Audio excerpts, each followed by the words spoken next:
নতুন বাংলাদেশ বিনির্মাণে নানামুখী পরিকল্পনা নিয়ে জনগণের কাছে যাওয়ার কথা বলছেন বিএনপির ভারপ্রাপ্ত চেয়ারম্যান তারেক রহমান। প্রথমে একটি বিষয় বোধহয় এনশিওর করতে হবে রোববার সন্ধ্যায় রাজধানীর গুলশানের একটি হোটেলে আসন্ন জাতীয় সংসদ নির্বাচন ও জনপ্রত্যাশা শীর্ষক আলোচনায় পেশাজীবী ও বিশিষ্টজনদের কাছে বিএনপির আগামী দিনের ভাবনা তুলে ধরেন তিনি।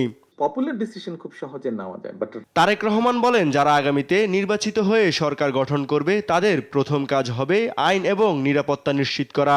যারা আগামীতে নির্বাচন জয়ী হয়ে সরকার গঠন করবেন, প্রথমে একটি বিষয় বোধহয় এনশিওর করতে হবে, সেটা হচ্ছে রুল অফ ল, মানুষের নিরাপত্তা বা আইন শৃঙ্খলা, এক বাক্যে যা আমরা বলি।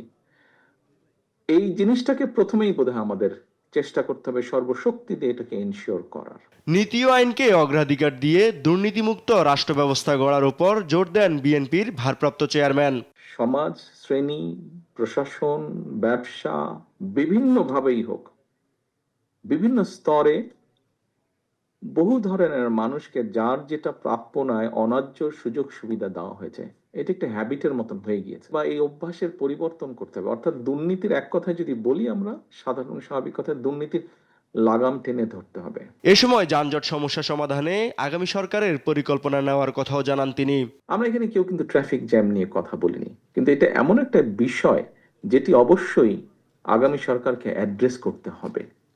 তাহলে যেভাবে এনার্জি, যেভাবে সময়, পরিশ্রম সবকিছু নষ্ট হয়ে যাচ্ছে, যা প্রতিদিন পিছিয়ে নিয়ে যাচ্ছে জাতিকে। নতুন বাংলাদেশ গড়তে পেশাজীবী ও বিশিষ্টজনদের এগিয়ে আসার আহ্বান জানিয়েছেন বিএনপির ভারপ্রাপ্ত চেয়ারম্যান তারেক রহমান। যিনি ভবিষ্যতে আমাদের কাণ্ডারি হবেন। ইউসুফ ভুঁইয়া, দেশ টিভি, ঢাকা।